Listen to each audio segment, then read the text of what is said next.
continuation of my story about my second trimester because quite a lot of things happened and I just want my story to be complete as my audio diary because it's crazy how your memory betrays you.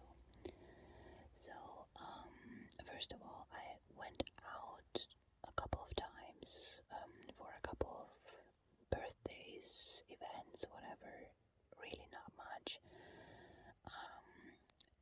And for most of them, I kind of still felt a little bit cute, I still had some clothes to wear.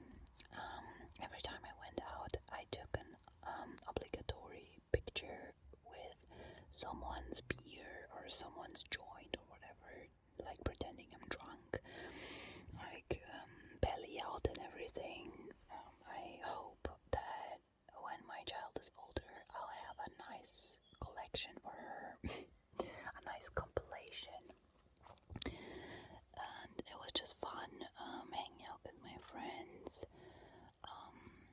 even though it was kind of a little bit tiring physically, but still, it was nice to be around people. I don't know, those parties are not really worth talking about. There's just normal hanging out with friends. I just wanted to mention real quick one party when I returned home. It was such a nice warm night that I convinced my boyfriend to go on a walk, and there's this cat that lived in back where I lived in my old apartment. There was this cat without a tail. I don't know what happened there, but she didn't have a tail, and she was like hugely popular among, my neighbors and stuff, the whole district. So we were walking and she just joined us, and we were like walking with this random cat for a good hour and a half. It was so cute, and I just started filming it, and I kind of started filming where we lived because I was so sad that we were about to move out. I mean, I wanted it, I initiated it and stuff.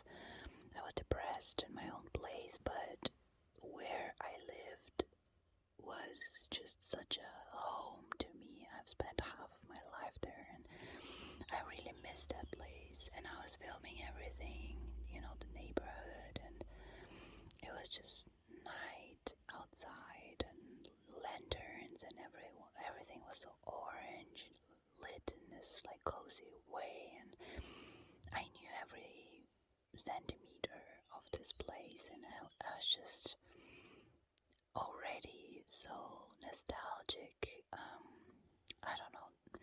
This place will always, always, always be home. I don't think. I imagine living in my new apartment for the same amount of years, and that other place will still be home to me. Yeah, I don't know. I still miss it enormously. Also, when I was around 7 months pregnant, yeah, is that right? Have I waited for so fucking long? Seriously? Yeah, this might actually be it. No way. No, that can't be. No, it can't be. I was around 4 months pregnant, I think. Jesus. See what I mean? Like, this is why I wanted this audio diary, because it's a huge detail and I'm already forgetting it. Like, what the fuck? It's a rush for me to record these things because you get amnesia like, motherfucker, this can't be it. 7 months is just not it. Let's just say 4 months, because I skipped like a bunch of holidays without telling my parents about my pregnancy. I actually know when that happened. Let me just count for a sec. Yeah, 4 months is right. So I was 4 months pregnant, and my doctor already knew the gender, and they were supposed to call me, but they never called. And so one day I just called them, and I thought about having them write me a note for me to have this like gender reveal, not party, because I'm not about gender at all. I don't want to make a big deal out of, the whole thing. But just for me to have like a little surprise, to have it like be some type of gesture. But I was just so curious, and I knew that the next day I'll go and tell my parents because we were meeting up for like my sister's birthday. And so I just called them, and they were like apologetic, and they told me the gender of my baby, and I remember the wording still. She was like, "You're having a little girl." That was so cute. And even though I have wanted a boy my whole life, like Dad has seriously wanted a boy, always talked about it. If I'm having a child, I'm having a boy, preferably. I was so excited that it's a girl. My first reaction was kind of disappointment, a little bit, just for a second, because you spend your whole life thinking about something and it's the other way around. But then immediately it was such a warm, nice feeling, and I went on a walk, and I just thought about having this like little girl friend with me. I imagined all those things that we could talk about, being like friends in a way, me being there for her, all those things. I thought about all those clothes that I expected not to be able to fit in again after I give birth, that I could just keep for her, all those things. The fact that like my girlfriends kept having girls as well, so it will be easier for us all to hang out, and the age gap is not that big, so it was crazy. It just fit so much, and I was so excited. I don't know, it was just so nice. And I couldn't even imagine having a boy now. I mean, I would love him just as much, but I don't know, having a girl is just so awesome. Like, I love her, and it was just it just made her a little bit more real, because I struggled with like all the downsides of my pregnancy, and it was just constant work to keep reminding myself about the upsides, because you can know intellectually that you're having a child, but emotionally you just don't believe it, and all those bad things about the pregnancy just make themselves known, make themselves into hard bodily reality. But the fact that there's a child in you, it's still not really physically proven. I mean, I don't mean the pregnancy itself. I mean, it's not like your child can like talk to you, you know what I mean? I'm talking about emotions, logically everything is understood, but emotionally it's a long way to go. I am a parent now, and I still can't believe it some days, So imagine just being freshly pregnant. It was crazy. And so I wrote the gender a little like letter for my boyfriend, put it in one envelope, and I put the ultrasound pictures in another envelope for my parents. And the next day I basically gave them the envelopes. My mother took the envelope and she was like already giving me this look, like I already knew that she was kind of like hoping that it's what she thought it was. And I remember she was just immediately like put her hand to her mouth in shock, and like the look on her face when she looked at me, and she was like, oh, she was so happy. And my sister, she started crying, which later I found out something that kind of made me so sad for her, because the pregnancy announcement could have came at a worst time, but I'm not gonna talk about it. But she was very happy for me. She like sprung up, hugged me, and my father was just like so calm. I wasn't studying his reactions or anything, but he was just sitting there, and I was kind of like, when I came home, I was just thinking about it, like he's such a stoic person, but I kind of expected him to have more of a reaction, because he's very old. He's almost 80. My mother was almost 70 at this point. And, but then my boyfriend was kind of like, your father had tears running down his cheeks. And I was like, what? He was like, yeah. So, yeah. And now, the way my father is with my daughter, it's beyond doubt that he's in love with her. He's absolutely excited. He's her number one fan. So yeah, then I gave my boyfriend the envelope, and there was this the gender of the baby, and he was like smiling, and you could totally see that he just doesn't realize it yet. Like, he's trying his best, but it was just, you could see that he is having a very hard time actually turning this into reality, into his brain. It just doesn't reach him yet. But he was like still happy. As much as you can be happy about something, you aren't really able to comprehend still. And I was invited. It was back in my first trimester, even very early on in my pregnancy, to a bachelorette party where the bride wanted to have pole dancing lessons, and I was lucky that I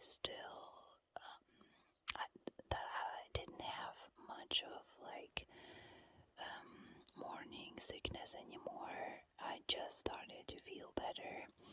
I was very worried about that, and this was also like my ex-best friend was also invited, and it was like the height of my depression about her leaving me high and dry. And I remember she was the first to come, and she was waiting outside, and I saw her, and I just didn't want to be alone with her. It would be so awkward that I just hid from her and waited for other people to join us.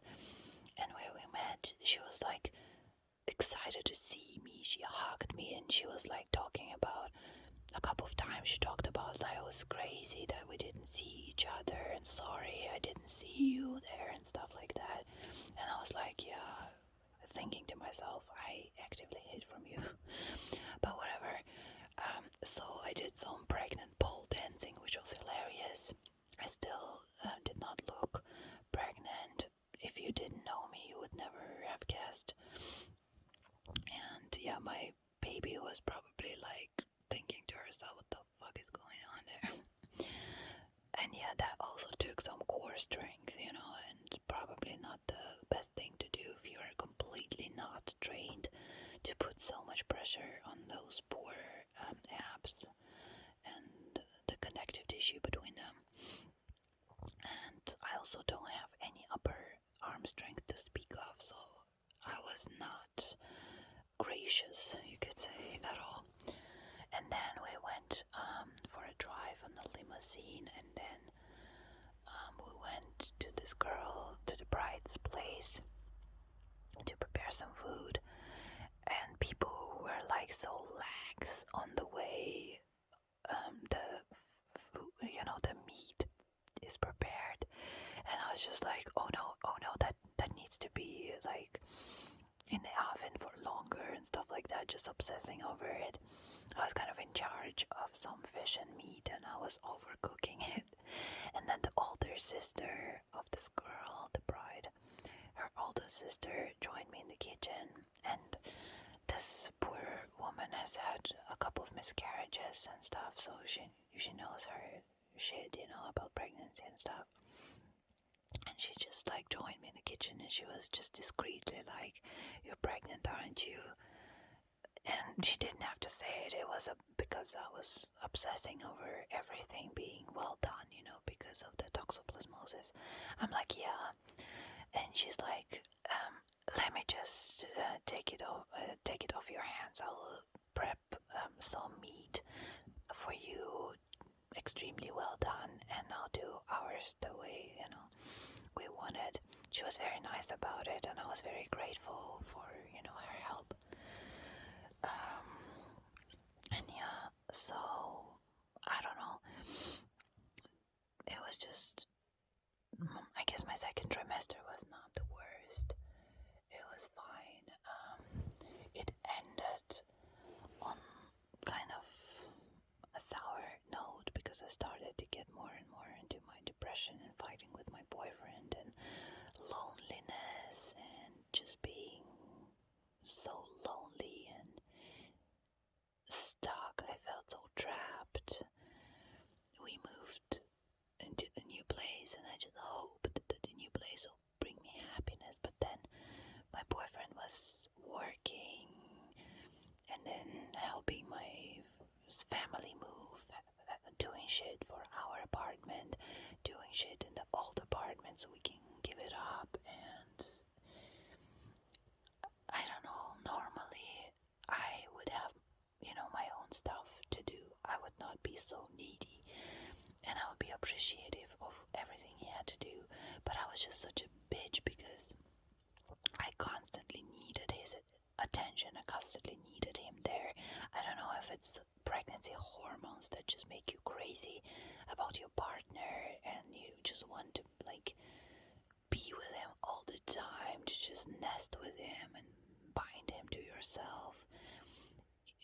I don't know. And I was just so sad because one other friend of mine, she's barely known her fiance before she got pregnant. Like, they were together for months, not even a year, and he got fat during her pregnancy because he had this type of hormonal hysterical pregnancy where he would just empathize with her, and he got a lot of, I guess, estrogen released in his body. And I also heard that talked about that men get more estrogen and less testosterone during the woman's pregnancies, so they don't fucking cheat and leave.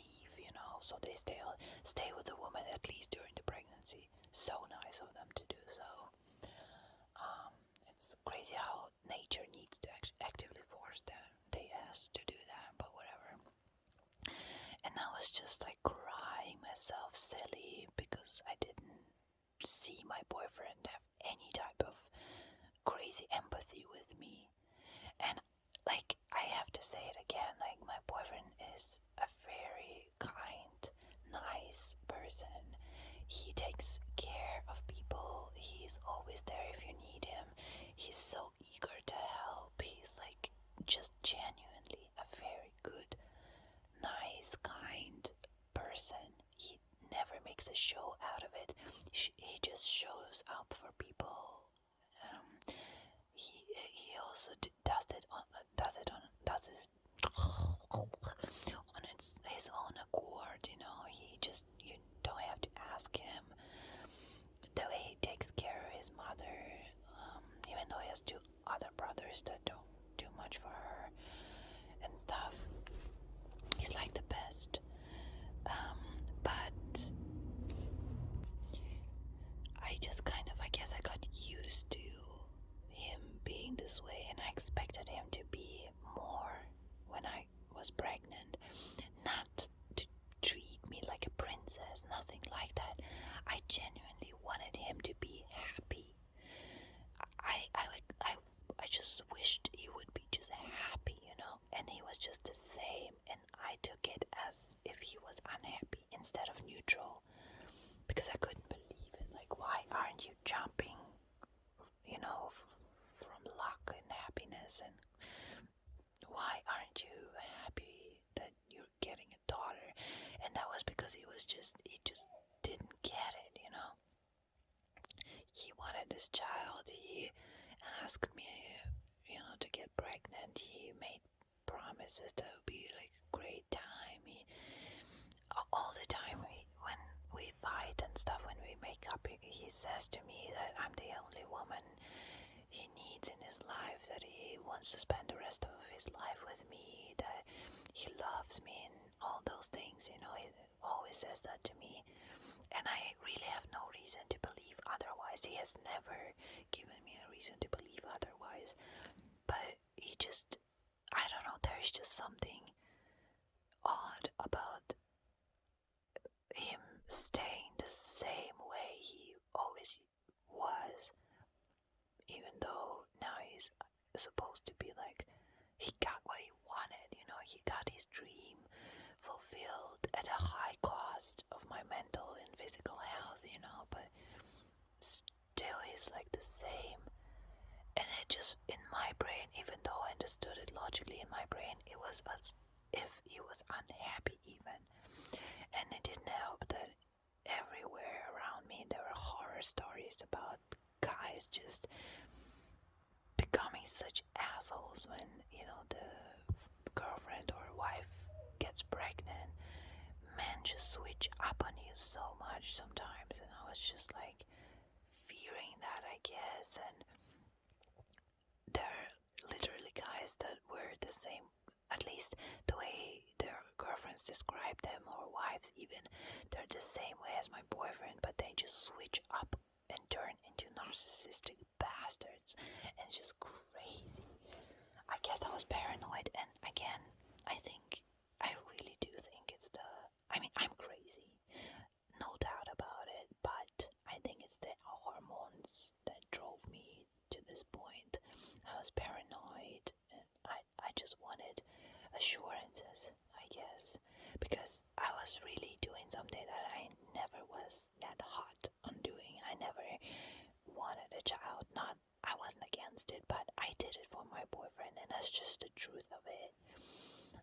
It's the best thing I've ever done, and I'm so thankful that I did it. I really love her. She's an angel.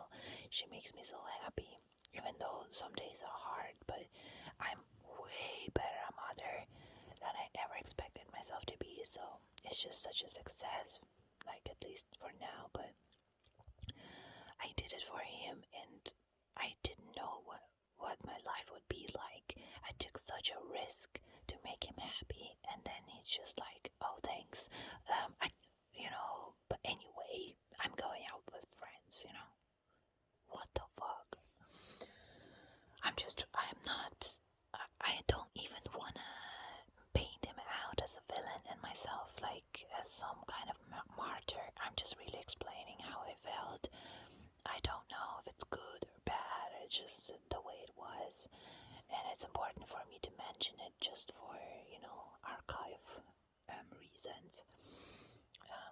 And it's hard not to paint him as such an asshole. But he really isn't.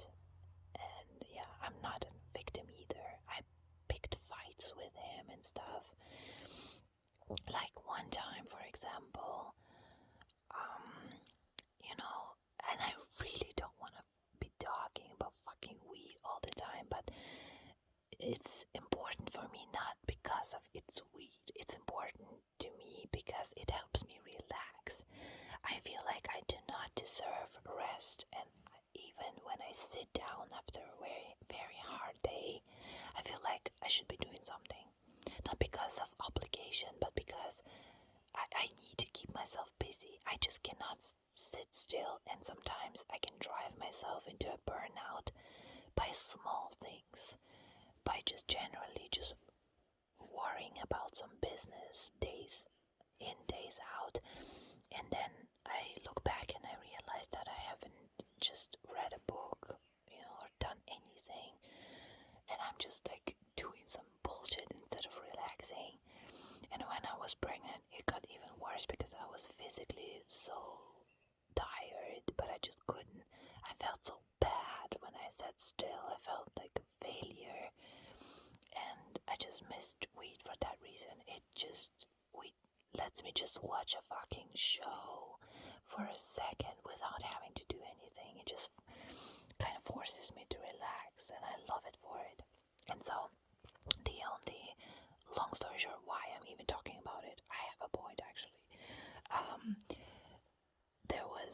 there were only a couple of other things that relaxed me and helped me to the same extent.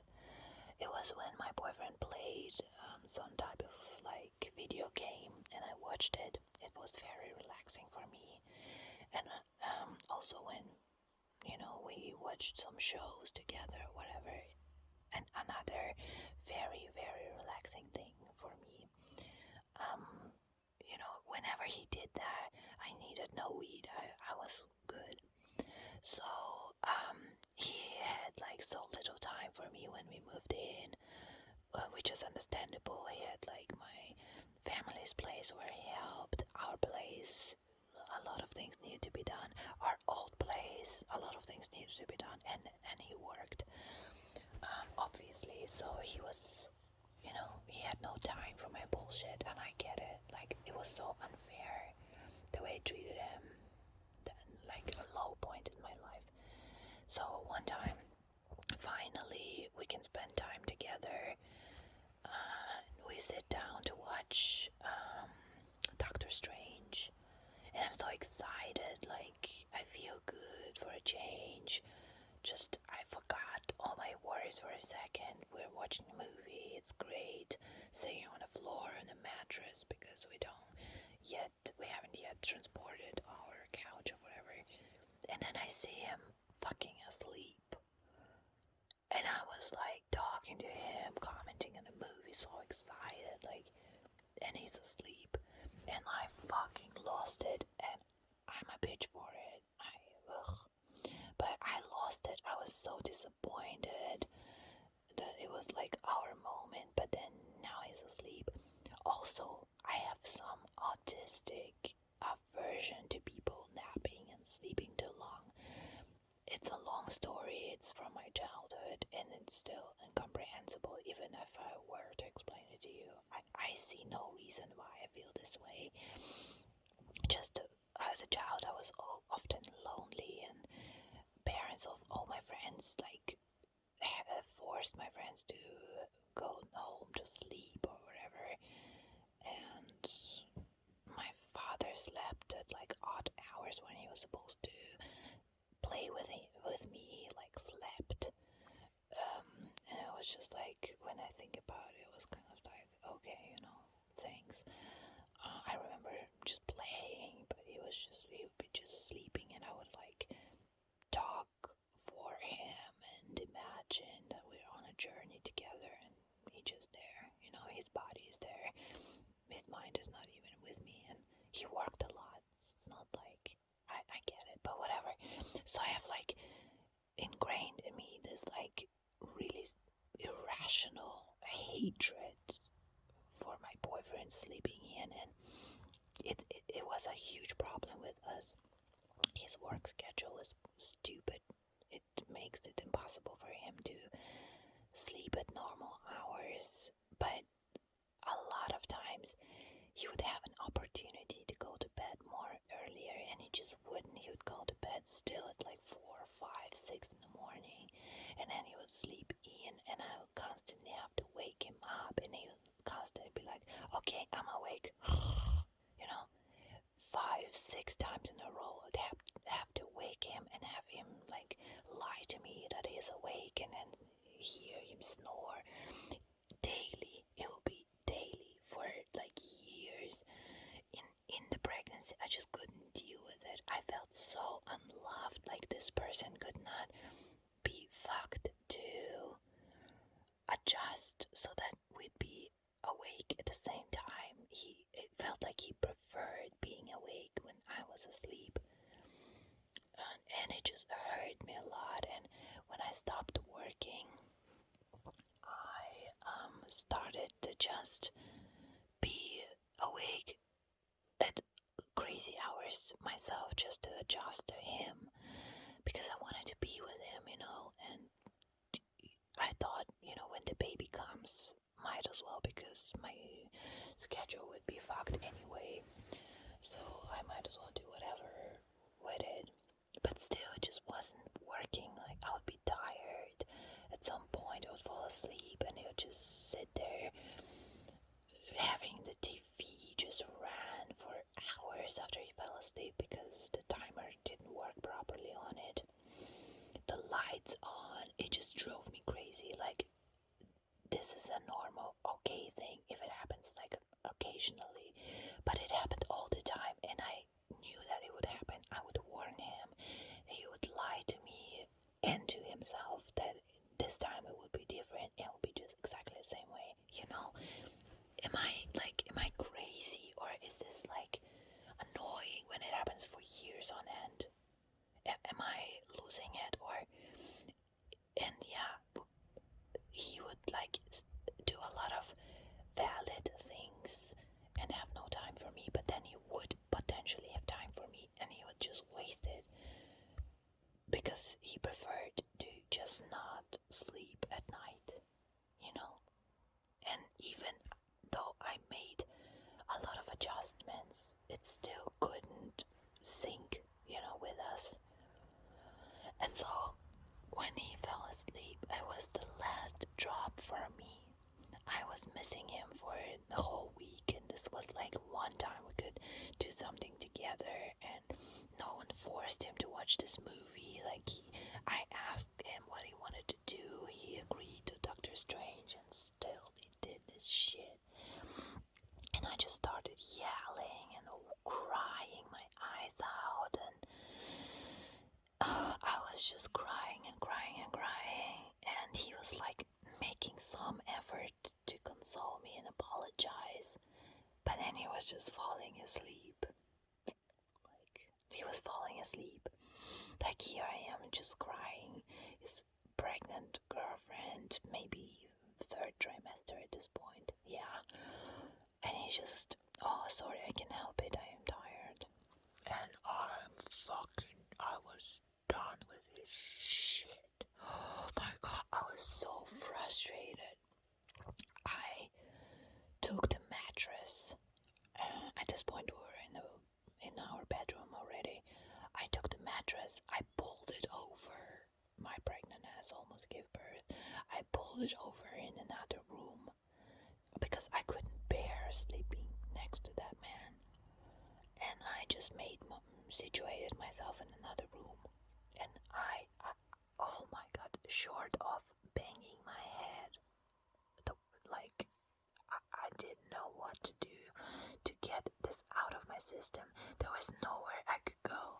My family know nothing about how annoying my boyfriend can get, and I don't want them to, because it's not something that concerns other people. It's not like a character flaw that other people should know about or whatever. I don't want to talk shit about him to other people, that love him and respect him and that he likes, their family at this point. We're together for like 1,000 years. Oh, but, and I had like other girlfriends, two semi-best friends other than my ex-best friend, but one of them just replied to me a week after I texted her. Like, she randomly just stopped engaging with me. It was like when I was pregnant too. Like, thanks, best timing ever to do that, because she had her shit going on, and I respect that, understandable, have a nice day, but here I am lonely and abandoned, but whatever, I never thought badly about her. It's just fact that she I guess she was fed up with my bullshit. She didn't want to hear my depression or negativity. I don't know.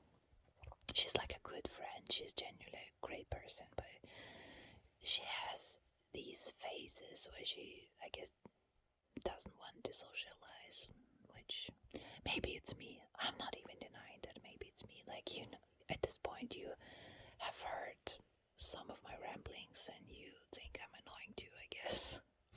Which I know I am sometimes, but like, I don't know, like, everyone deserves some support in when they fall on hard times, but yeah, maybe it's also maybe I didn't communicate that I needed help. I don't think people would leave me alone if they knew how bad it was. I'm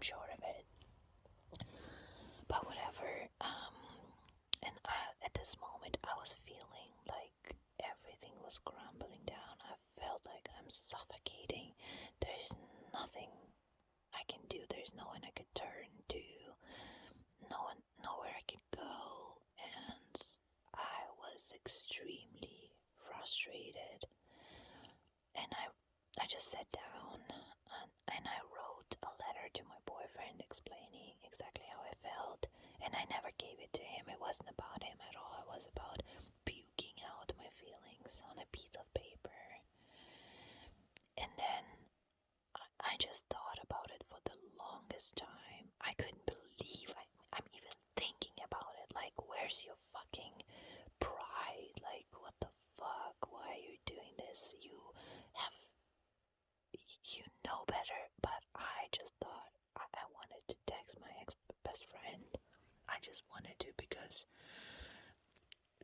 if I were to text anyone about this, I just wanted it to be her. It wasn't a ploy to get her back into my life. It really, I needed someone to talk to. I just needed to vent. I waited until my third trimester in anguish, mental anguish. Like, it was at this point beyond deniability that I had a form of depression, and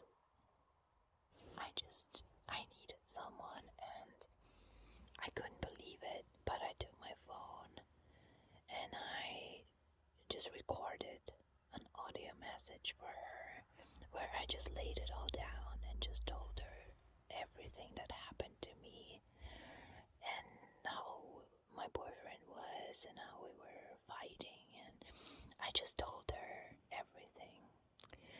And yeah, I'll end this video here because it's already very long.